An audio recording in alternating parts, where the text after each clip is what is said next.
ఆంధ్ర రాష్ట్రంలో గత వారం రోజులుగా వర్షాలు సృష్టిస్తున్న బీభత్సాన్ని మనం అందరం చూస్తున్నాం. కోస్తాంధ్రలో అయితే ఏమి, ఉభయ గోదావరి జిల్లాలు అయితే ఏమి, విశాఖ ప్రాంతం అయితే ఏమి, ఏజెన్సీ ప్రాంతం అయితేనేమి, ఇలా అన్ని దాదాపుగా మునిగిపోయాయి. లక్షల ఎకరాలలో పంట నష్టం జరిగింది. వేల కోట్ల ఆస్తి నష్టం కూడా జరిగింది. అసలే మన రాష్ట్రంలో రైతాంగం మొత్తం చితికిపోయి ఉన్న పరిస్థితి. చితికిపోయి ఉన్న రైతుల మీద మళ్ళీ పిడుగుపడ్డట్టు అయింది.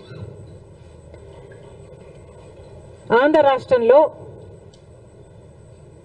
రైతులకు విలువ లేదు, పండించిన పంటకి గిట్టుబాటు ధర లేదు. గత 5 సంవత్సరాలుగా రైతులు వైసీపీ సర్కార్లో జగన్మోహన్ రెడ్డి గారు చేసిన నిర్లక్ష్యంలో ఎంత చితికిపోయి ఉన్నారో అందరం చూసాం. రాజశేఖర రెడ్డి గారు ముఖ్యమంత్రిగా 5 సంవత్సరాలే ఉన్నా 5 సంవత్సరాలలో రైతుకు పెద్దపీట వేశాడు, రైతుల్ని ఆదుకున్నాడు, రైతులకు రుణమాఫీ చేశాడు. ఎన్నో పథకాలు రైతుల కోసమే చేసిన వ్యక్తి, రైతు పక్షపాతిగా నిలిచిన వ్యక్తి రాజశేఖర రెడ్డి గారు. కనీసం రాజశేఖర రెడ్డి గారు మొదలుపెట్టిన జలయజ్ఞం కూడా జగన్మోహన్ రెడ్డి గారు అధికారంలోకి వచ్చిన 6 నెలలకే పూర్తి చేస్తామని చెప్పి కూడా విస్మరించాడు. ఒక జలయజ్ఞంలో కొత్త ప్రాజెక్టులు కట్టడం కాదు కదా, అసలు ఉన్న ప్రాజెక్టులను కూడా కనీసం మెయింటెనెన్స్, కనీసం రిపేర్స్ కూడా చేయకపోతే ఎన్నో ప్రాజెక్టులలో గేట్లు ఊడి కూడా నదులలో తేలడం మేం చూసాం. అయినా సిగ్గనిపించలేదేమో. రైతుల కోసం 3,000 కోట్లతో ధర స్థిరీకరణ నిధి ఏర్పాటు చేస్తామని చెప్పారు. 1 సంవత్సరం కూడా పక్కన పెట్టలేదు. 4,000 కోట్లతో రైతులు పంట నష్టపోతే నష్టపరిహారం కింద పక్కన పెడతామన్నారు. 1 సంవత్సరం కూడా పెట్టలేదు. రాజశేఖర రెడ్డి గారు ఉన్నప్పుడు ఇన్పుట్ సబ్సిడీ అయితేనేమి, లేకపోతే డ్రిప్ మీద సబ్సిడీ అయితేనేమి, యంత్రాల మీద సబ్సిడీ అయితేనేమి, ఇలా ఎన్నో ఇచ్చి ఆదుకుంటే ఏది ఇవ్వకుండా రైతుల్ని ఘోరంగా ముంచేయడం గత 5 సంవత్సరాలుగా. రైతన్నవాడు అసలు ఆంధ్ర రాష్ట్రంలో అప్పే లేని రైతన్నవాడు లేకుండా మిగలకుండా పోయాడు. ఇంత చితికిపోయి ఉన్న రైతుల మీద ఈరోజు మళ్ళీ ఈ వర్షాల భారం. మరి రైతన్నవాడు ఏం చేయాలి? రైతులు ఎలా బతకాలి? ఇప్పుడు ముఖ్యమంత్రిగా చంద్రబాబు గారు ఉన్నారు. కూటమి సర్కార్ అధికారంలో ఉంది. మరి ఇప్పుడు కూడా రైతుల్ని ఆదుకోకపోతే ఆంధ్ర రాష్ట్రంలో అసలు రైతులే మిగలరు. ఇప్పటికే ఒకరోజే 10 సెంటీమీటర్లకు పైగా వర్షాన్ని ఎదుర్కొన్న ప్రాంతాలు ఎన్నో ఉన్నాయి. అసలు చాలా మటుకు రైతులు మళ్ళీ పంట వేసుకోలేని పరిస్థితిలో కూడా ఉన్నారు.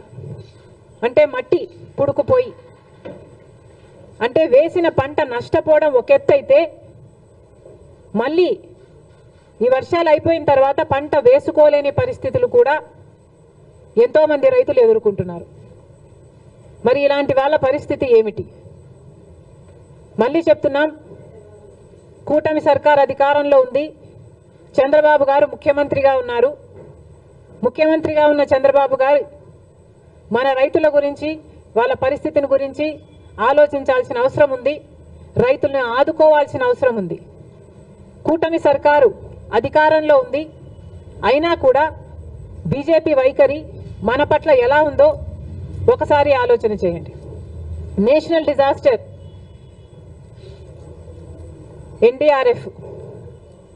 ఎన్డీఆర్ఎఫ్ బలగాలు మన రాష్ట్రాలకి ఎంతమంది వచ్చారు, ఎంతమందిని ఆదుకున్నారు?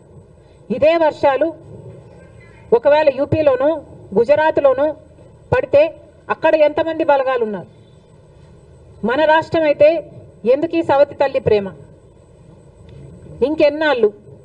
గత 10 సంవత్సరాలుగా బీజేపీ ప్రభుత్వం కేంద్రంలో అధికారంలో ఉండి కూడా మనకు ఒక్క మేలు కూడా చేయకపోగా ప్రతి విషయంలోనూ మోసం చేసుకుంటూనే వచ్చింది. మరి అలాంటి బీజేపీతో చంద్రబాబు గారు కూటమి కట్టారు. ఆ కూటమి ఇప్పుడు అధికారంలో ఉంది. మరి ఇప్పుడైనా మన రైతుల్ని ఆదుకోకపోతే మన రైతులు నిజంగానే చితికిపోతారు. దయచేసి చంద్రబాబు గారు దీన్ని ఒక మామూలు వర్షంగానో వర్షాకాలం వర్షంగానో చూడకుండా రాష్ట్ర విపత్తుగా